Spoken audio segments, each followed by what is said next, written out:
Hello everyone, आप सभी का फिर से स्वागत है। ये घटना चक्र हिस्ट्री का डिस्कशन है और हम लोग एंशियंट हिस्ट्री को डिस्कस कर रहे हैं। एंशियंट हिस्ट्री में आज का टॉपिक है पूर्व मध्यकाल। समय है 800 से 1200 ईस्वी के बीच। देखिए, सबसे पहले इसके बारे में डिस्कस करेंगे, इसके बाद इस पर आधारित अब तक जितने भी प्रश्न पूछे गए उन सभी प्रश्नों को भी एनालिसिस करेंगे। डिस्कशन को स्टार्ट करने से पहले मैं बता दूं कि इसका पीडीएफ अवेलेबल है। अगर आपको पीडीएफ चाहिए तो Telegram channel, Telegram quiz group या चैनल के कम्युनिटी बॉक्स में जाइए, वहां पर इसके रिगार्डिंग में इंफॉर्मेशन को अपडेट कर दिया गया है। तो चलिए स्टार्ट करते हैं। विग्रहराज चतुर्थ की सबसे प्रमुख विजय दिल्ली की थी। इनका समय है 1153 से 1163 के बीच। इसने परम भट्टारक, परमेश्वर, महाराजा धीराज जैसी उपाधियां जो है धारण की थी। जयानक उसे कवि बांधव तथा सोमदेव ने उन्हें विद्वानों में सर्वप्रथम कहा है। याद रखिएगा, विग्रहराज चतुर्थ जो थे इनकी सबसे प्रमुख विजय दिल्ली की थी और इसने परम भट्टारक, परमेश्वर, महाराजा धीराज जैसी उपाधियों को इन्होंने धारण की। और जयानक जो है उसे जो है कवि बांधव और सोमदेव उसे जो है विद्वानों में सर्वप्रथम कहा है। सोमदेव ने ललित विग्रह राज नामक ग्रंथ की रचना की। सोमदेव ने ललित विग्रह राज नामक ग्रंथ की रचना की, याद रखिएगा। और अजमेर का शासक पृथ्वीराज तृतीय ही पृथ्वीराज चौहान के नाम से प्रसिद्ध हुआ। जो पृथ्वीराज तृतीय था, समय था 1177 से 1192 ईस्वी के बीच, और ये पृथ्वीराज चौहान के नाम से प्रसिद्ध है, जिसने 1191 ईस्वी में तराइन के सर्वप्रथम युद्ध में जो है यानी प्रथम युद्ध में मोहम्मद गोरी को पराजित किया था। तो 1191 में तराइन का युद्ध हुआ। प्रथम ये तराइन का युद्ध था जिसमें मोहम्मद गोरी को पराजित किया गया था। ठीक है, याद रखिएगा। 1192 में तराइन का द्वितीय युद्ध हुआ, इसमें उसकी पराजय हुई थी। पहला में मोहम्मद गोरी पराजित होता है, दूसरा में ये विजयी होता है। पाल वंश का संस्थापक गोपाल था। धर्मपाल के, याद रखिए, धर्मपाल के खालिमपुर लेख में कहा गया है कि मत्स्य न्याय से छुटकारा पाने के लिए प्रकृतियों यानी सामान्य जनता ने गोपाल को लक्ष्मी की बाह ग्रहण कराई। नालंदा में इसने एक विहार का निर्माण करवाया था। विहार का मतलब क्या होता है? साधु संत यानी सन्यासियों के रहने का स्थल। ठीक है। धर्मपाल एक उत्साही बौद्ध था। उसके लेखों में उसे परम सौगात या परम सौगत कहा गया है। उसने विक्रमशिला और सोमपुरी में प्रसिद्ध विहारों की जो है स्थापना की थी। बख्तियार खिलजी ने विक्रमशिला विश्वविद्यालय को नष्ट कर दिया था और पाल वंशी शासक देवपाल बौद्ध मतानुयायी था। उसने जावा के शैलेंद्र वंशी शासक बालपुत्र देव के अनुरोध पर उसे जो है नालंदा में एक बौद्ध विहार बनवाने के लिए 5 गांव दान में दिए थे। गोविंद चंद्र गढ़वाल की रानी कुमार देवी बौद्ध मतानुयायी थी। उन्होंने सारनाथ में धर्मचक्र जिन विहार बनवाया था। धर्मचक्र जिन विहार। गोविंद चंद्र का मंत्री लक्ष्मीधर ने कृत्य कल्पत्रु नामक ग्रंथ की रचना की। कृत्य कल्पत्रु, याद रखिएगा। और इसमें 24 अध्याय हैं। गढ़वाल वंश का अंतिम शासक जयचंद्र था। हमीर महाकाव्य में चौहानों को सूर्यवंशी बताया गया है। हमीर महाकाव्य और पृथ्वी विजय के अनुसार चौहान सूर्य के पुत्र चहमान नामक अपने पूर्वज के वंशज थे। वे 4 अग्निकुलों में से एक थे।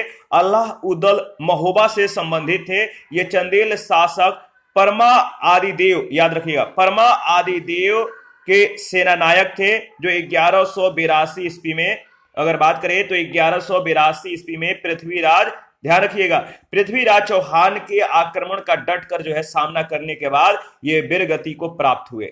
चंदेलों और चौहानों के इस संघर्ष का वर्णन चंदवरदायीकृत पृथ्वीराज रासो और जगनिकृत परमाल रासो के आल्हा खंड से प्राप्त होता है।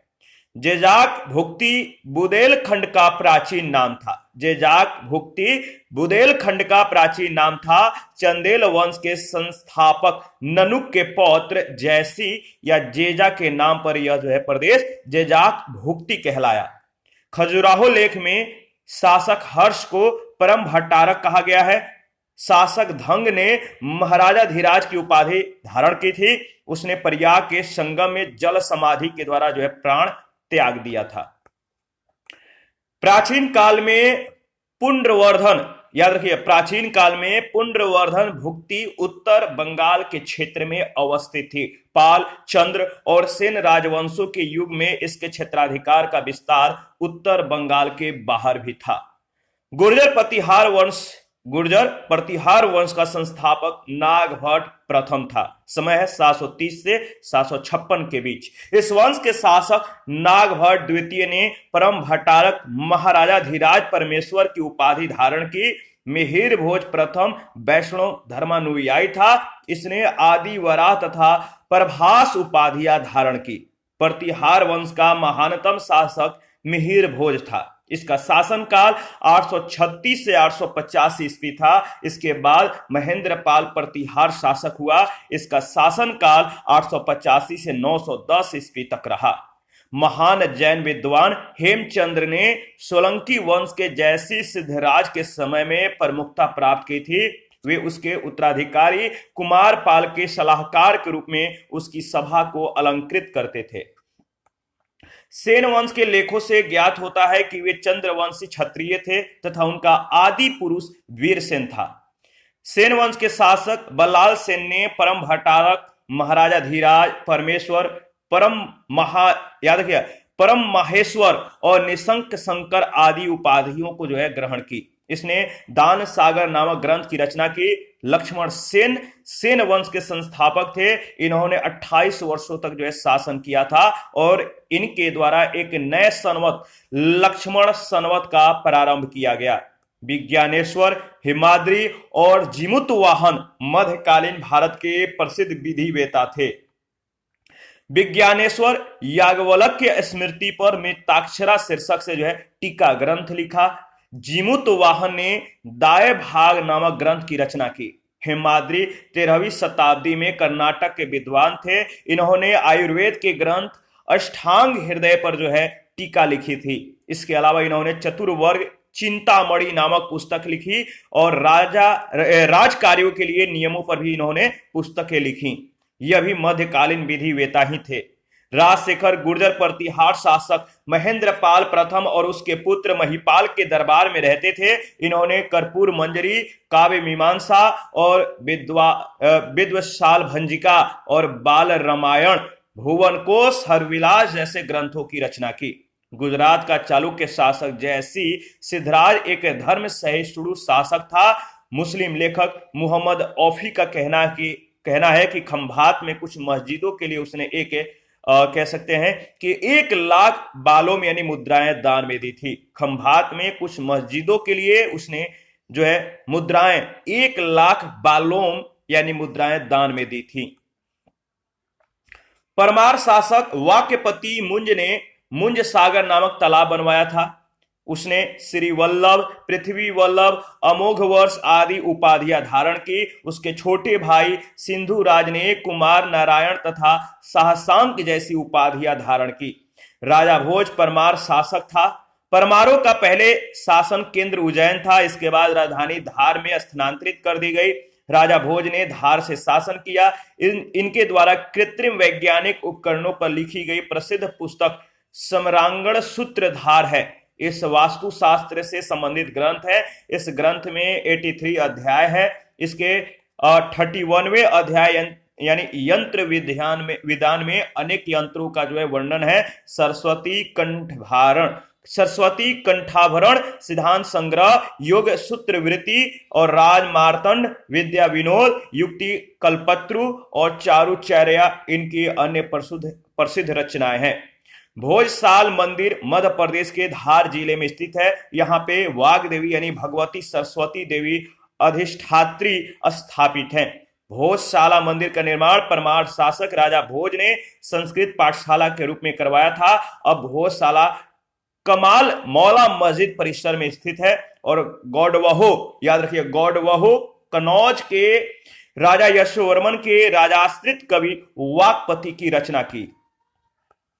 पहला प्रश्न है, निम्नलिखित में से कौन शासक पृथ्वीराज चौहान के नाम से प्रसिद्ध हुआ? वह कौन सा शासक था, कौन शासक है जिसने पृथ्वीराज चौहान के नाम से प्रसिद्धि प्राप्त की? तो सही जवाब है पृथ्वीराज तृतीय। तृतीय को ही पृथ्वीराज चौहान के नाम से जो है जाना गया, यानी सी ऑप्शन बिल्कुल करेक्ट ऑप्शन है।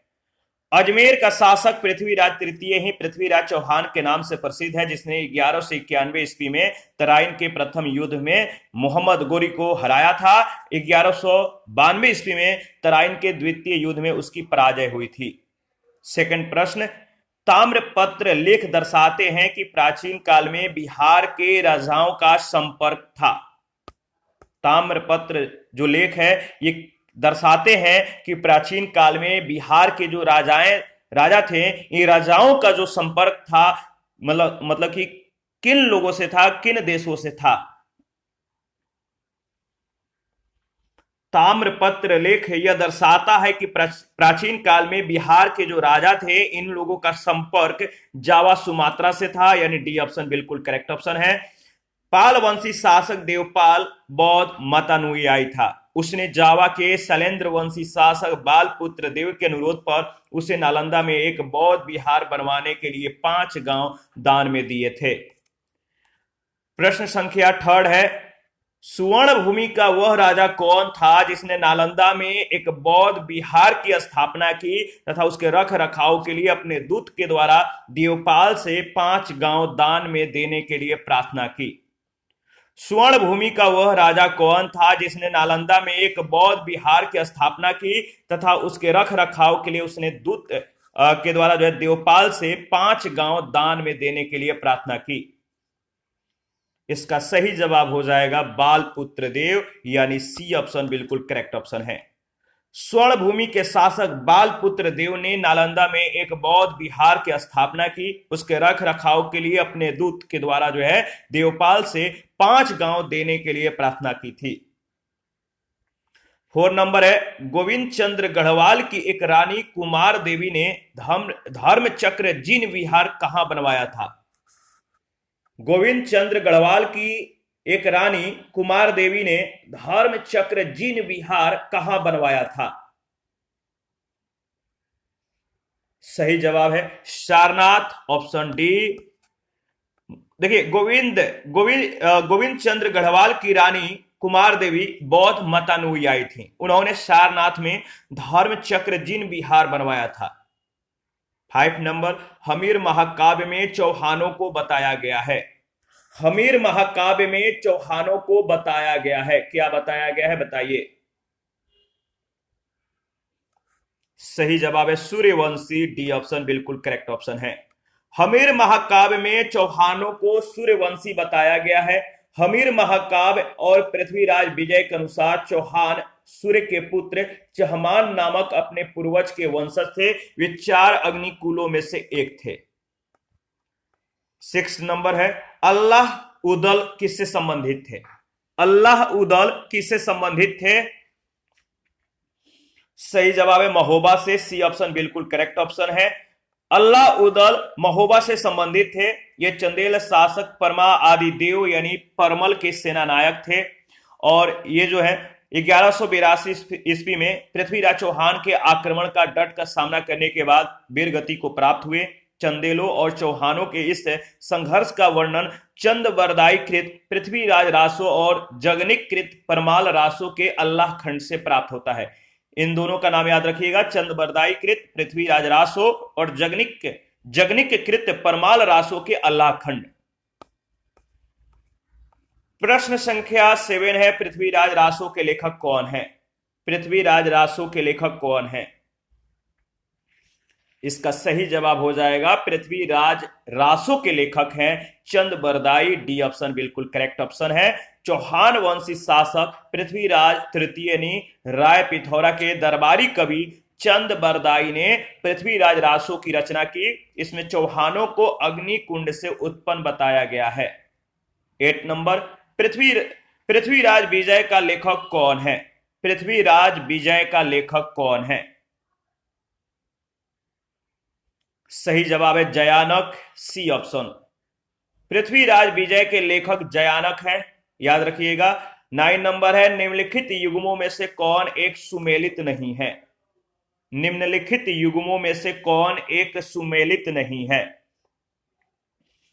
सही जवाब है अब्दुल रहमान हमीर रासो, ये सुमेलित नहीं है, यानी ऑप्शन ए।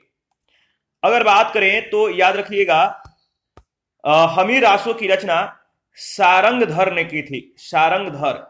अन्य सभी जो विकल्प दिए गए हैं बिल्कुल से, जैसे नरपति नाल्हा बिसलदेव रासो की रचना जगनिक अल्लाखंड चंद बरदाई के द्वारा पृथ्वीराज रासो की रचना की गई थी।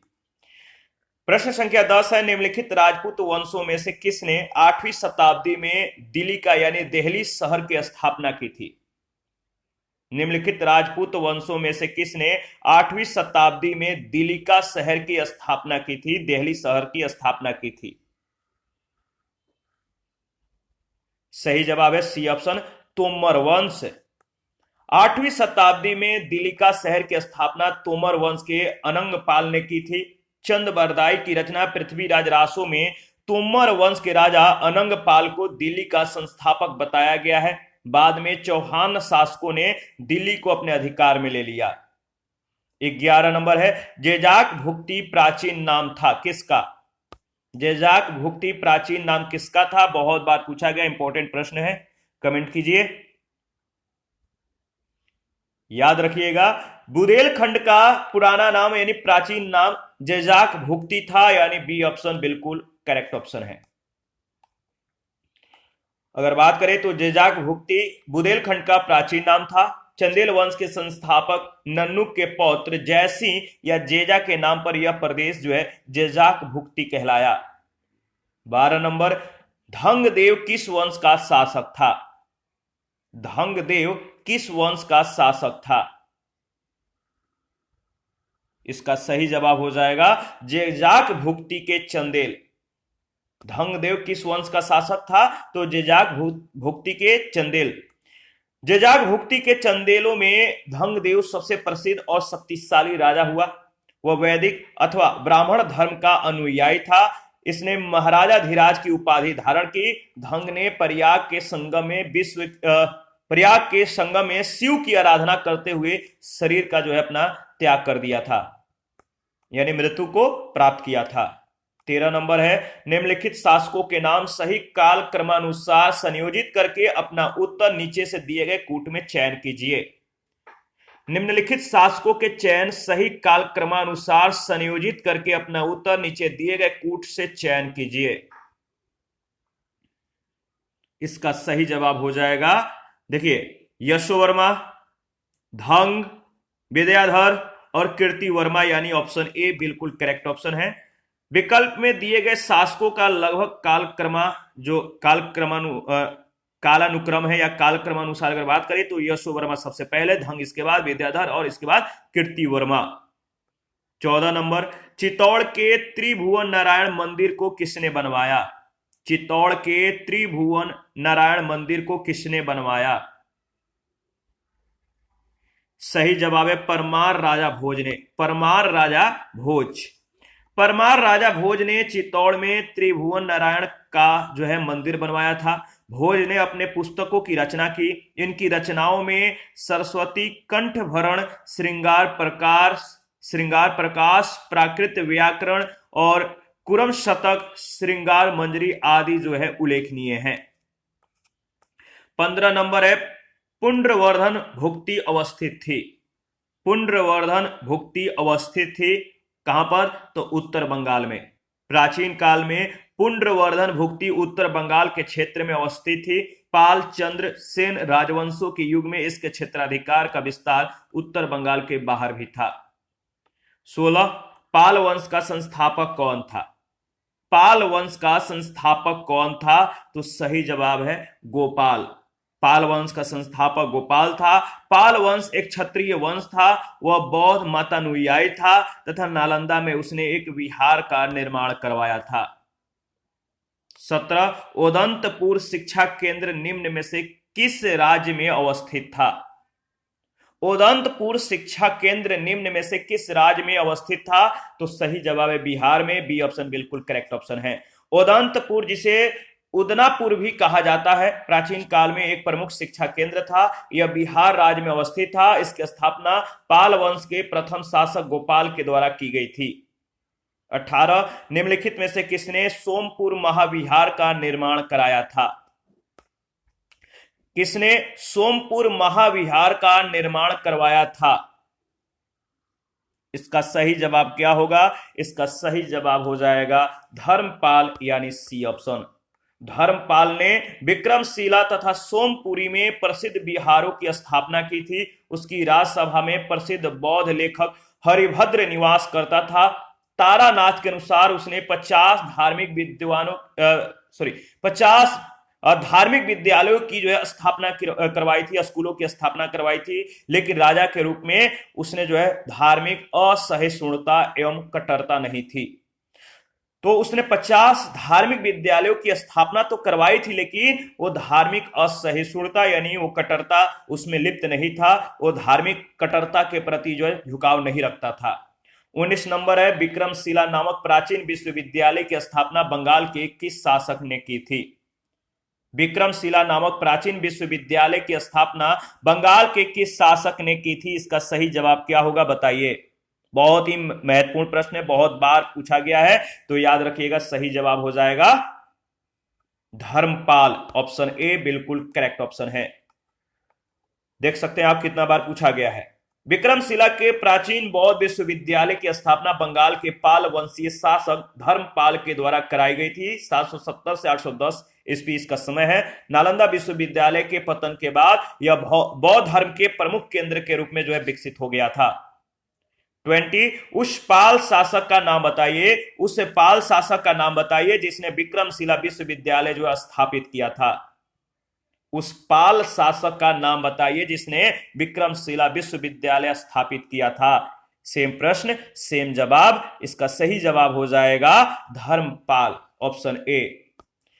बाकी के प्रश्न नेक्स्ट सेशन में जो है हम लोग कवर करेंगे। अभी के लिए इतना ही। आप अपना प्रतिक्रिया देते रहें। आप लोगों का प्रतिक्रियाएं हमारे लिए काफी महत्वपूर्ण होता है और आप लोग इसी तरह हमें सपोर्ट करते रहें, अपना प्यार हमें देते रहें और हमारे साथ बने रहें। जिन लोगों ने Telegram channel, Telegram quiz group, Facebook page, Instagram को ज्वाइन नहीं किया, वीडियो के डिस्क्रिप्शन बॉक्स में उसका लिंक है, ज्वाइन कर सकते हैं और हमें प्लीज सपोर्ट करें। Thank you. मिलते हैं नेक्स्ट सेशन में।